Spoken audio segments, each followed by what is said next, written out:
They'll go right up. They can come right up. I don't know. Once I call them.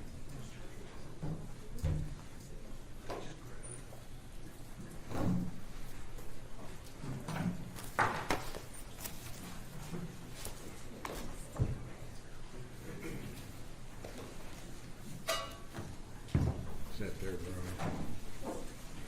Row 3 empty. Just want to make sure. I need my prosecutor. What? You're on the way. Are they coming down this way or that way?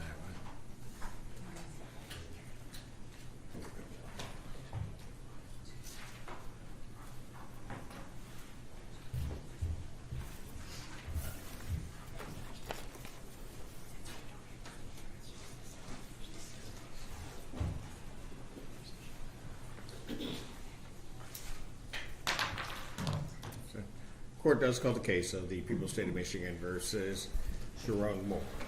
Counsel, please state your appearances for the record. Good afternoon, Your Honor. Katie Rismersky for the people. Good afternoon, Your Honor. Ellen Michaels on behalf of Sherrone Moore, who is present in court. Your name, sir? Sherrone Moore. All right, thank you.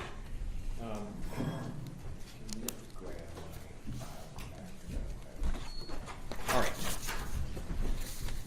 Date and time set for probable cause conference. What do we need to do today? I've had the opportunity to talk with the prosecutor. There is outstanding discovery that we need to have before we can proceed to exam. So we're asking to adjourn the probable cause conference for 30 days to receive that discovery. And the discovery, we're talking about our phone records and Title IX documents.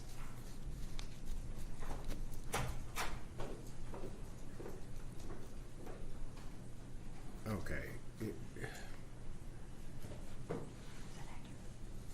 Are the people going to be in possession of Title IX documents or have access to those? I guess. It's a very good question, Your Honor. Thank My you. best understanding. I usually ask good ones. You but do. Go ahead. This court always does. My best understanding in the moment is that this is not a Title IX investigation per se. My information is coming in real time, as they also say. It was a complaint apparently to the Office of the General Counsel. I have just moments before we came onto the record been informed that there is no written report. That is my best understanding. Whether or not there is some other kind of investigative information that exists has yet to be ferreted out. That effort, that process is ongoing. Ms. Michaels is correct in the aspect of phone records are being sought. All of the, just so the record is clear, all of the evidence and discovery that we have has been furnished to defense, but the investigation is ongoing. Okay. Whether or not 30 days is sufficient is a live and good question. Okay, well, and let me just make sure that I'm clear. Whether 30 days would be sufficient for phone records is questionable, or for everything that Ms. Michaels indicated, I guess. I believe my thought was everything, but I think that also applies to the phone records. Quite frankly, Judge, I don't know what that timeline is. I can try to find that timeline out and communicate that to the court and counsel, but I don't have that. Okay, and I guess I'm not, what I don't want to get to, I guess, is a point where we're at a certain point, it may be ready to be set for exam or do whatever, and everything that these records, I'm presuming, Ms. Michaels, that you're saying from the U of M, that are records from the U of M. Correct.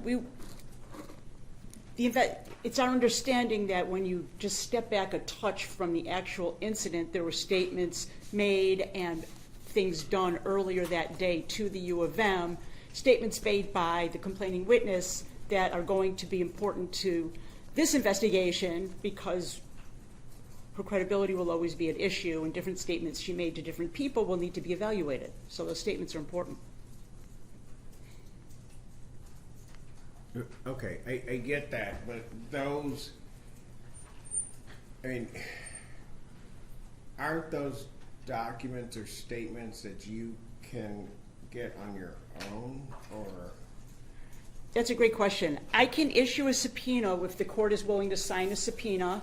I will send a subpoena myself, but I do know, based on the police reports, that the prosecutor's office is also seeking those documents. And in my experience, people are much more ready to turn over documents to a prosecutor's office than to a defense attorney.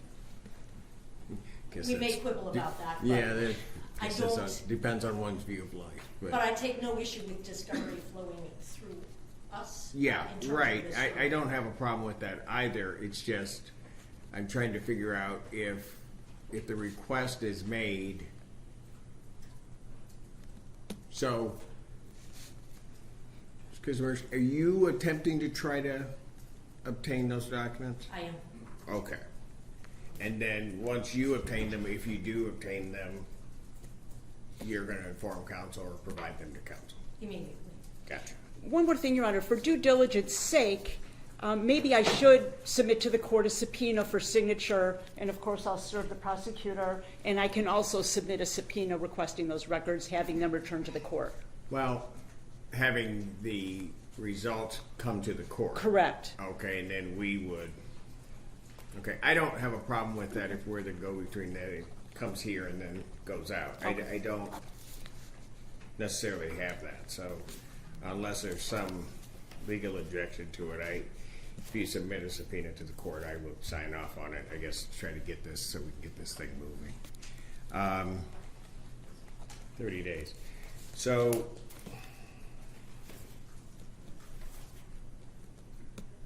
there's also, and so that's a discovery issue. Today, I guess that was filed a motion to quash. That's correct. Earlier today, I, at the court window, filed a motion to quash the arrest warrant and a request for a Frank's hearing. I have a signed copy to tender to the prosecutor, and we will be asking for a hearing date on that motion. Okay, do you want two separate dates? I mean, how fast do you want, well, first of all, I mean, the people have to answer, so. Sure. I guess, how fast do you want this? This can. And what I'm indicating to you, Ms. Michaels, is I can set the motion along with the PCC, hear it all at that time. Or I can give you a date for this, separate and apart from the PCC. I would like a date separate and apart. This motion is not determinative of those records. It is prior to those records. So a date to hear this motion prior to receiving those records would be our request. Right, but, I mean, presumably, actually, you're then talking about 3 hearings, because there's gonna have to be a hearing on the motion to determine whether or not you'd be entitled to a hearing, an evidentiary hearing. Then, if necessary, you'd have to set the evidentiary hearing. And then we would also have the PCC. That is accurate. So a suggestion may be to, whatever the court desires. Oh, you don't want that. No, go ahead, okay, that's fine. You know, this is a lot. So in the expedience, we'll leave it to the court's discretion as to how you want to set Probably too late things. for that part of it, but we'll try to get through it as quickly and as expeditiously as possible. But the people have seen the motion. How long are you gonna need to respond to the motion for the first part of that? So although I was aware that a motion was filed this morning, I was not served with a copy until moments ago. I have obtained a copy through the court file prior to being here right this moment and have had an opportunity to begin to flip through it. I have not consumed it in its entirety. Right. How long to respond was the court's question? Yes. For the first part of a determination as to whether or not there would even need to be an evidentiary hearing in this case. Court's pleasure, but at least a week. At least a week.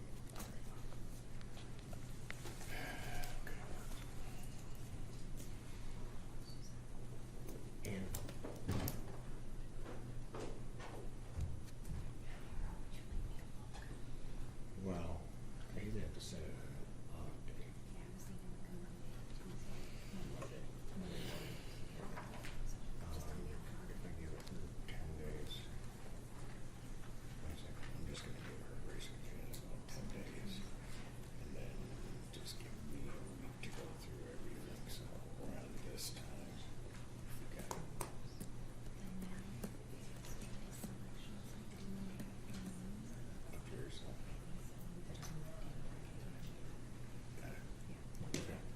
Will that work?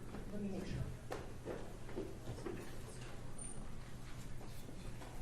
Yes, that will work. All right. So with reference to the motion, I'll have the prosecutor's response will be due by maybe longer than a week, February 2nd. Thank you. February 2nd, 2026. I will then set this for hearing on the motion.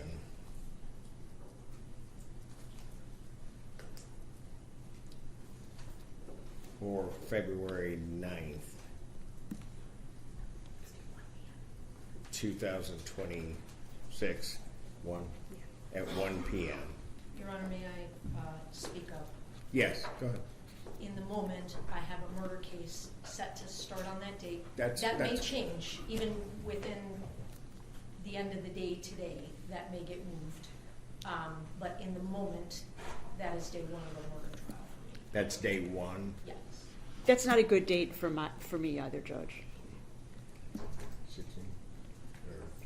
Just you give me a date and let's see what we can figure out.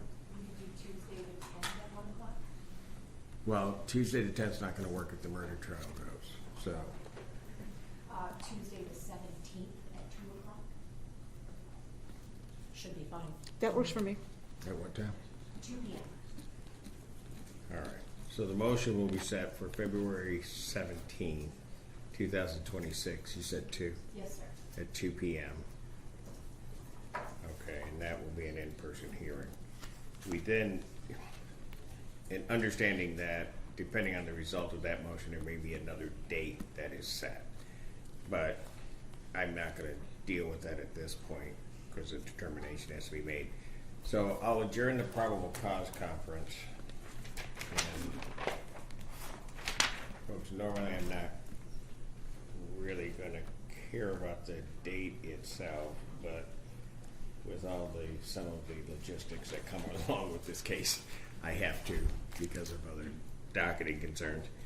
Will March 19th then work?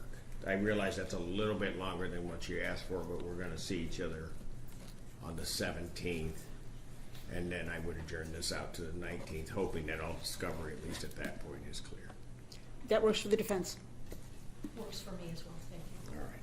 So probable cause conference will be adjourned to March 19th, 2026, 9 a.m., or as your invite indicates.